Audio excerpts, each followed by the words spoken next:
going? Today I'm going to show you a new rhythm technique that might give you some ideas for new riffs and musical ideas. And I know it sounds like slap guitar, and I've got plenty of slap guitar lessons on my channel if you want to look at them. But this is actually an independent left and right hand technique. They're both doing separate things independently of each other. So I'm just going to get right in and show you how to do that.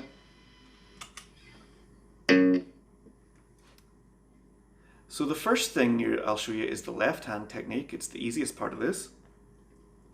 And all I'm doing for this riff is I'm hammering on from nowhere, which means I'm not doing anything with the right. I'm just hammering on these notes.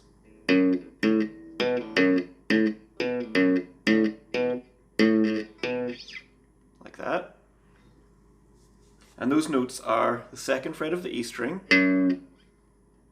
the 5th fret of the E string, and up to the 2nd fret of the A string. And that's the rhythm.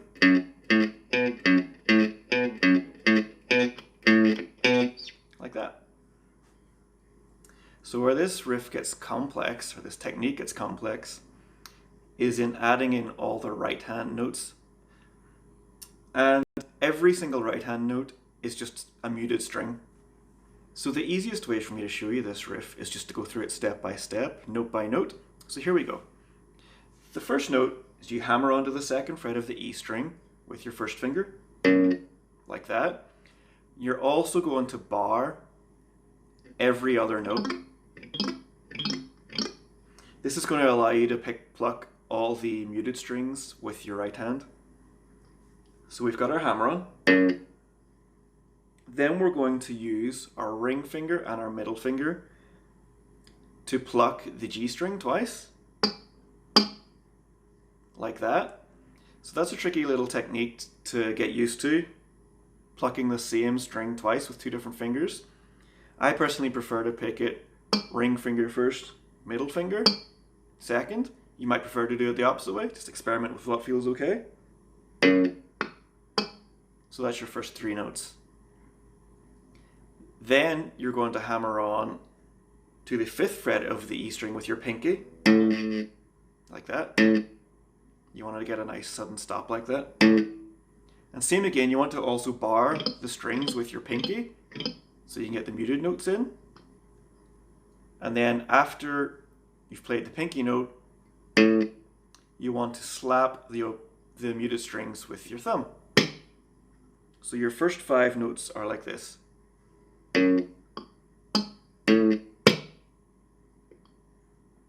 Then you're going to use your middle finger to pluck the G string again, like that. So it's hammer, pluck, pluck, hammer, slap, pluck.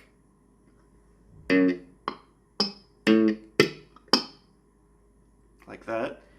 And the last note is the hammer on to the 2nd fret of the A string, like that. So all together you've got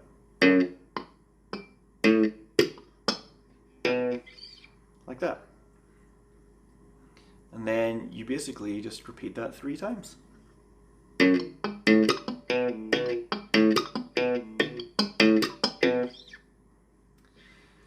So the best way to do this is with a metronome, and just start as slowly as your metronome goes. This is a real muscle memory technique. And just take it literally 1 note at a time, add 1 note at a time until you can play it perfectly. So be your first 2, then work up to, then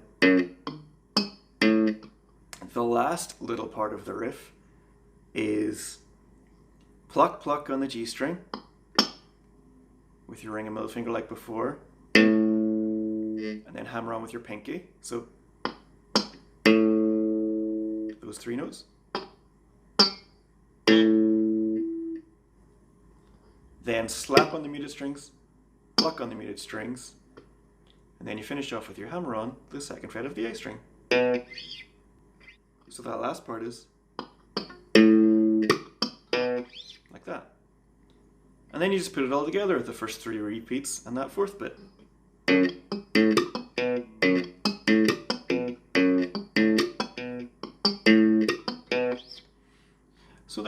there's a new little rhythm technique. I want you to get this going a lot more cleanly. I didn't play it super well today.